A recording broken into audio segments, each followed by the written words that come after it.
আমার এক প্রিয় বন্ধু বলল, হুজুর কোরবানির ইতিহাসটা একটা লম্বা একটা ইতিহাস আছে, এটা একটু বিস্তারিত বলবেন। চিন্তা করছি তাই বলা দরকার, কারণ কোরবানির ইতিহাস অনেকে জানে না, আবার যারা জানে একটা ইতিহাস জানে। আমরা কি ইতিহাস জানি বলেন তো?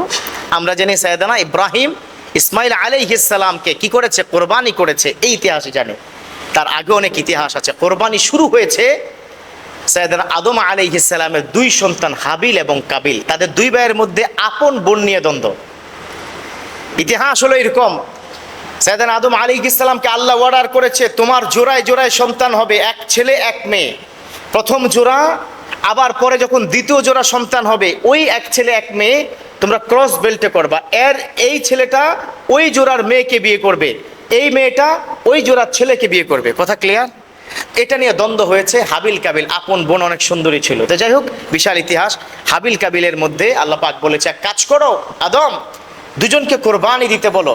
কোরবানি যারটা কবুল হবে, একটা কোরবানি হয়ে যাবে, আর একটা কোরবানি যেই পশুটা পুড়ে যাবে আল্লাহর কুদরতে, সেই পশুটাই কোরবানি হয়ে যাবে। আর যেই পশুটা আস্ত থেকে যাবে, ওটা কোরবানি হবে না। ঠিকই পুড়ে গেছিল একটা কোরবানি, সেখান থেকেই কিন্তু কোরবানি চালু।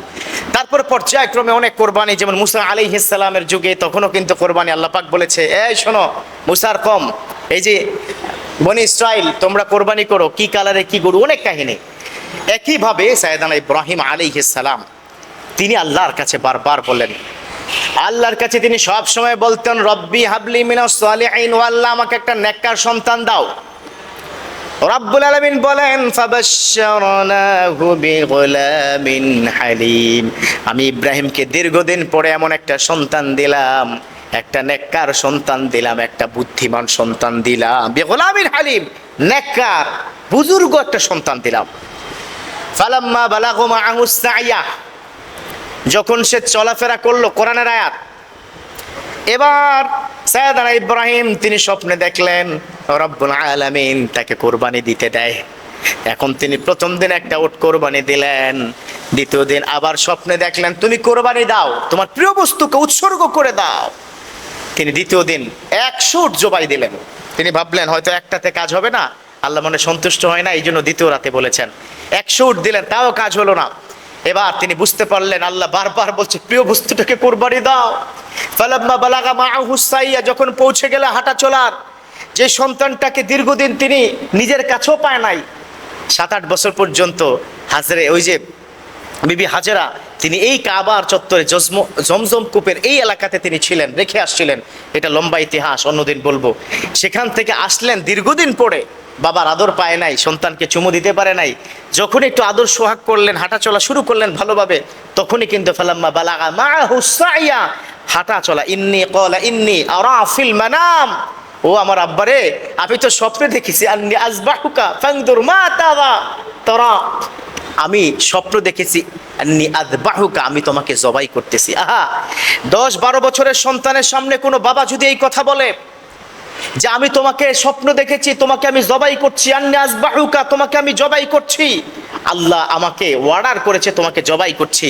সবার আগে সন্তান বলবে, বাবা এই বয়সে তুমি এত অসুস্থ হয়ে পড়লা, আচ্ছা ঠিক আছে, অসুবিধা নাই, আগামীকালকে কি করব, ডাক্তারের অ্যাপয়েন্টমেন্ট দিব, আগে মাথা চিকিৎসা করা দরকার, মেন্টাল হসপিটালে যাব।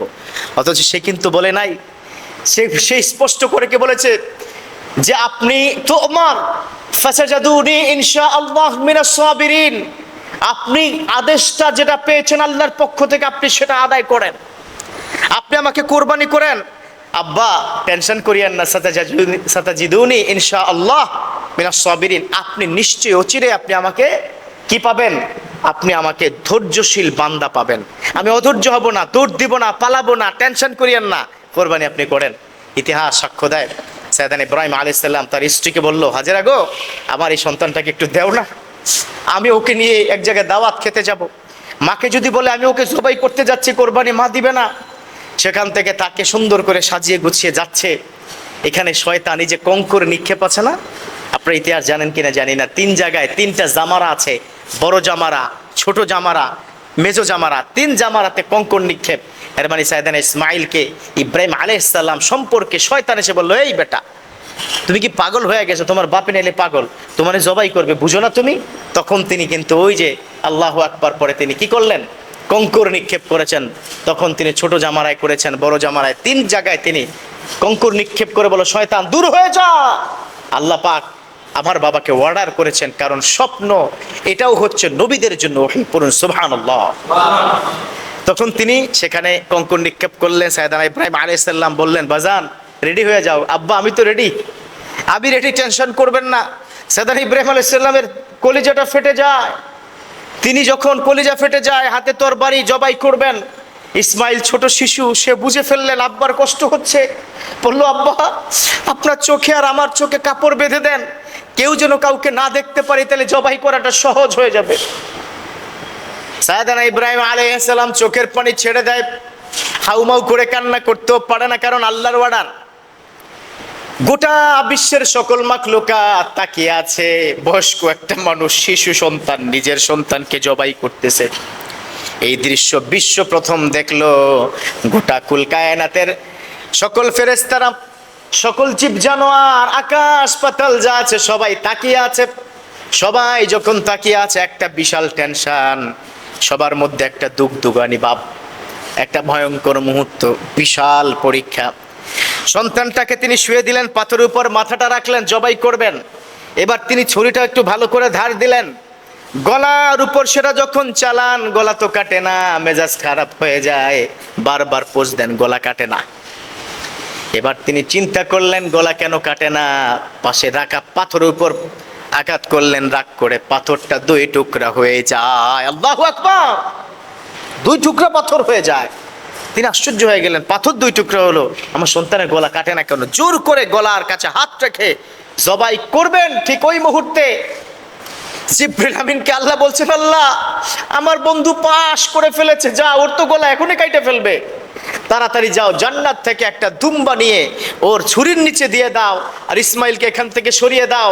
জিবরিল আমিন তাড়াতাড়ি জান্নাত থেকে একটা দুম্বা এনে ওই ছুরির নিচে দিয়ে দিল, সাথে সাথে জবাই হয়ে গেল। জবাই হয়ে যাওয়ার পরে দূর থেকে ইসমাইল আলাইহিস সালাম একবার পড়লেন আল্লাহু আকবার, এবং ইব্রাহিম আলাইহিস সালাম তিনি পড়লেন আল্লাহু আকবার। সেই আকাশ সকল ফেরেশতারা পড়লেন আল্লাহু আকবার।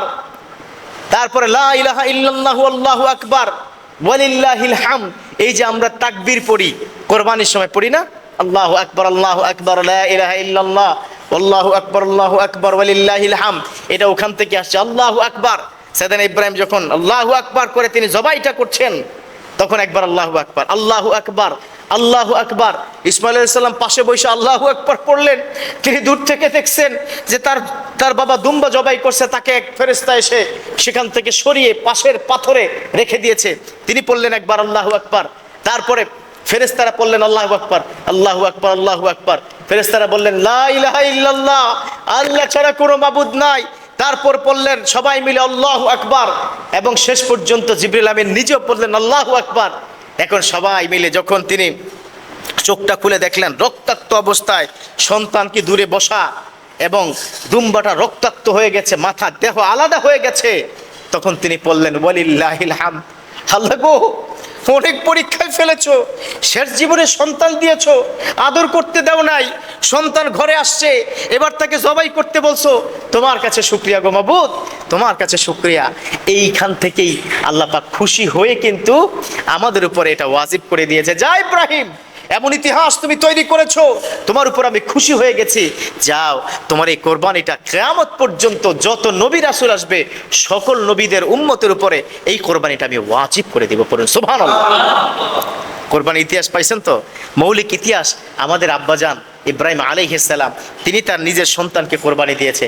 এই জন্য মনে রাখতে হবে, আপনারা যারা কোরবানির পশু কিনবেন একটু মায়াটা বাড়াবেন। অনেক সময় পশু কেনার পর আর 2 দিনের মধ্যে খবর রাখে না, কি খাওয়াইলো না খাওয়াইলো, এটা করবেন না।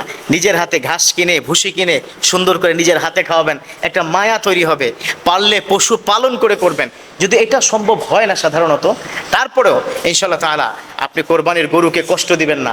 অনেকে আছে করে কি, সে হাটের থেকে হাটে আনে 4-5 কিলোমিটার, এটা করবেন না, এটা অপরাধ। পশুকে কষ্ট দেওয়া যাবে না। আল্লাহ পাক আমাদের কোরবানি যেন কবুল করে নেয়। পড়ুন আমিন।